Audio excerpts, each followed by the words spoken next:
Bueno, muy bien, vamos a continuar con el punto 3 de la sexualidad en los desfiladeros del significante.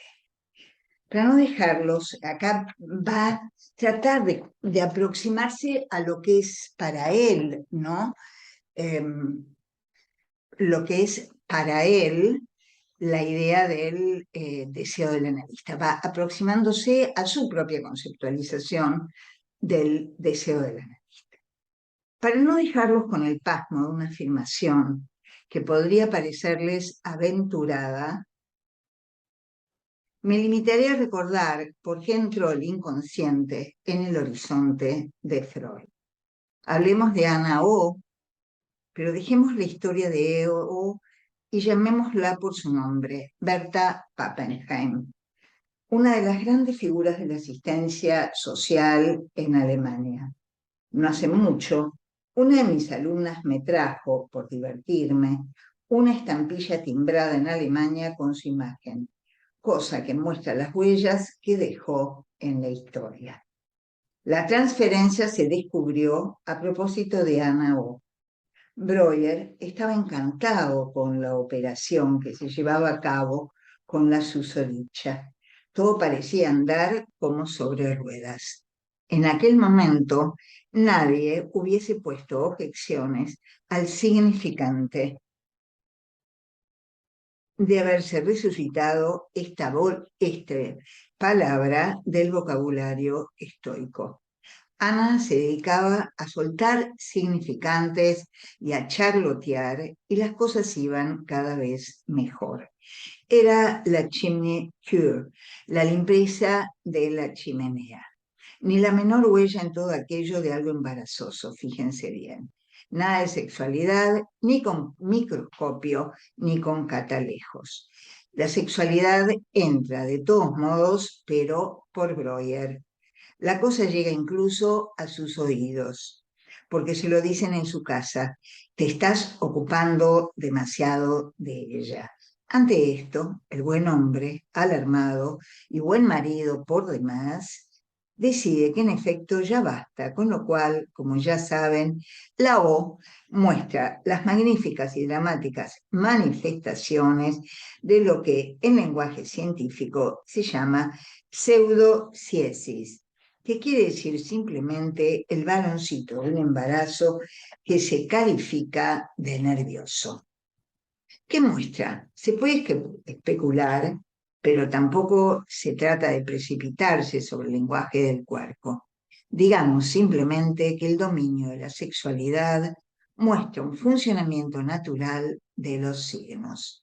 En este plano no son significantes, pues el falso balón, según la definición de signo, es un signo, pues podríamos tomar al falso balón como un signo, siguiendo la definición del signo como algo para alguien.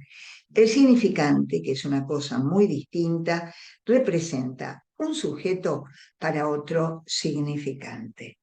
Gran diferencia que hay que articular muy bien en esta ocasión, pues no, sin razón, se tiende a decir que todo esto, como dice la canción, es culpa de Berta, pero les ruego que dirijan su pensamiento hacia la tesis siguiente. ¿Por qué no considerar más bien el embarazo de Berta? Según mi fórmula, el deseo del hombre es el deseo del otro, con minúscula, como la manifestación del deseo de Breuer. ¿Por qué no pensar que era Breuer quien deseaba un hijo? Les daré un asomo de prueba. Y es que Breuer se va a Italia con su mujer y no tarda en embarazarla, como recuerda Jones a su interlocutor.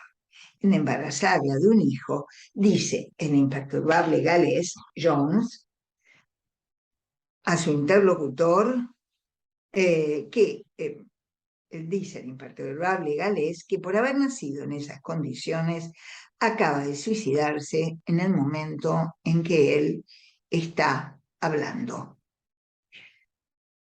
Dejemos de lado lo que pueda pensarse, en efecto, de un deseo que no es ajeno ni siquiera a un desenlace como este. Pero fijémonos en lo que Freud le dice a Breuer. Pero bueno, ¿a qué tanto lío?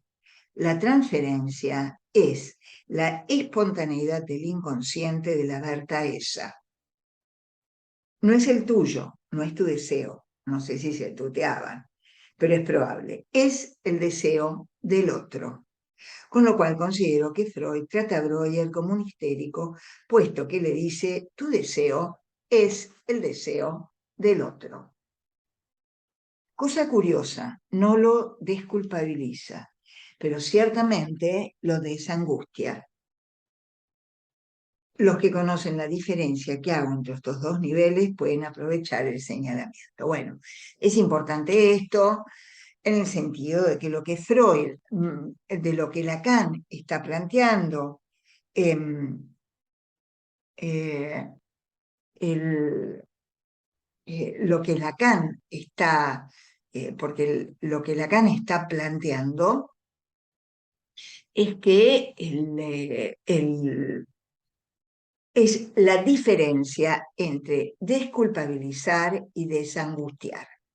Para él, desculpabilizar tiene la culpa, está con relación y tiene una relación con el goce del sujeto. ¿Sí? La culpa tiene una relación con el goce del sujeto. Con lo cual, cuando no se puede desculpabilizar a un sujeto, porque lo que podemos decir es que cuando lo desculpabilizamos es imposible, porque la culpa tiene que ver con una culpa inconsciente, por más que le digamos, no sienta culpa por eso, porque no es suya la culpa va a seguir ahí. Más vale, le tenemos que preguntar de qué se trata esa culpa. Y esa culpa lo va a orientar en el camino de su goce, de cuál es su goce, y nos va a orientar a nosotros como analistas. Cuando habla de la angustia, él plantea justamente que la angustia es aquello que la angustia sí lo podemos desangustiar, porque respecto a la angustia él va a plantear que tenemos que ir con pies de plomo. O sea, no es lo mismo desculpabilizar, que no lo podemos lograr, que sí tratar de atemperar la angustia del sujeto. Esto lo hemos hablado mucho para la dirección de la cura de sujetos que sufren crisis de pánico. Voy a interrumpir un minuto.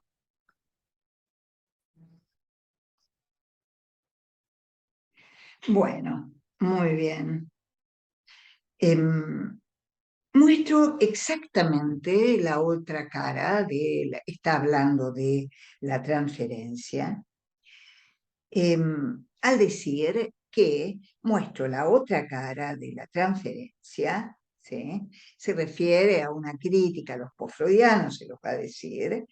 Esto nos lleva a la pregunta acerca de lo que el deseo de Freud determinó, al desviar toda captación de la transferencia en ese sentido que ahora ha alcanzado los extremos del absurdo, a tal punto que un analista puede decir que toda la teoría de la transferencia no es más que una defensa del analista. Él critica esto y dice, yo le doy un vuelco a este término extremo, a decir que la transferencia no es más que una defensa del analista.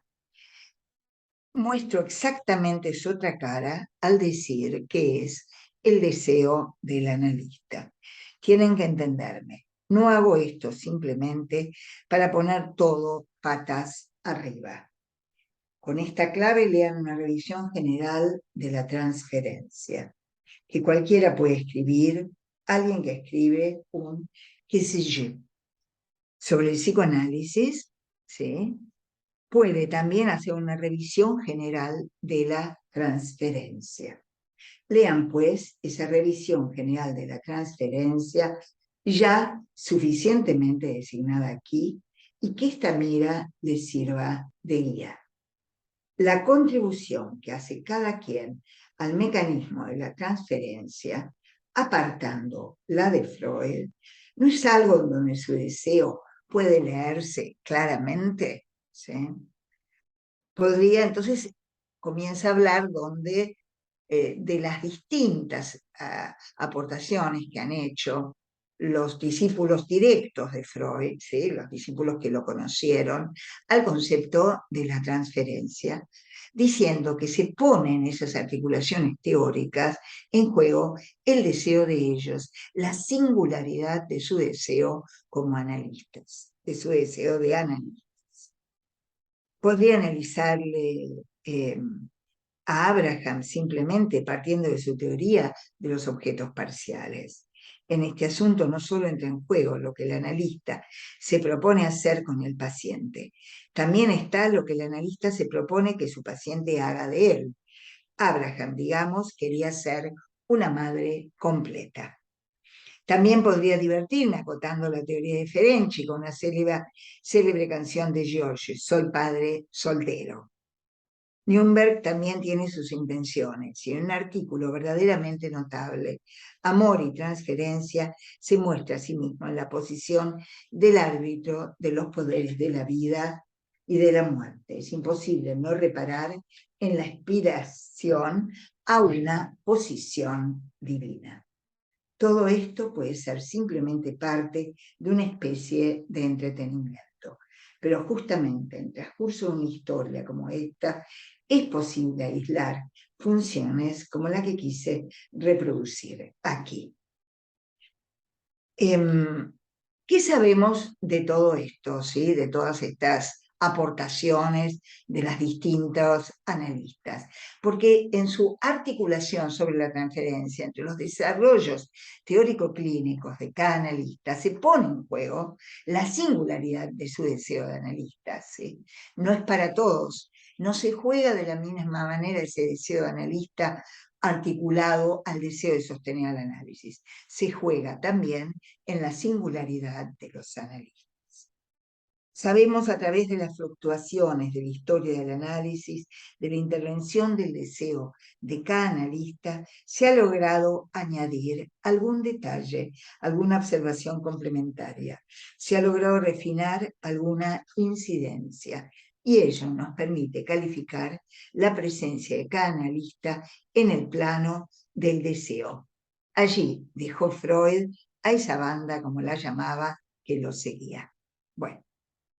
Bueno, esta es una acotación, lo que viene irónica, lo que sigue, dice, después de todo, la gente que seguía a Cristo tampoco era tan brillante. Freud no era Cristo, pero era quizá algo así como Viridiana, que es una película muy famosa de Buñuel. El grupo tan irónicamente fotografiado en la película con una pequeña cámara me recuerda a veces irresistiblemente al grupo también fotografiado muchas veces de quienes fueron los apóstoles y epígonos de Freud. ¿Los estoy rebajando con esto? No más que a los apóstoles, es así como mejor dan fe. Nos instruyen sobre todo mediante cierta ingenuidad, cierta pobreza, cierta inocencia. Es verdad que en torno a Sócrates la existencia era mucho más brillante y sin embargo también nos enseña mucho sobre la transferencia. Los que recuerdan mi seminario sobre el tema pueden dar fe de ello. Es decir, que el vínculo de los discípulos con Sócrates nos enseña mucho sobre la transferencia. Con esto, dice Lacan, retomaré el asunto la próxima vez y trataré de articular el peso de la función del deseo del analista.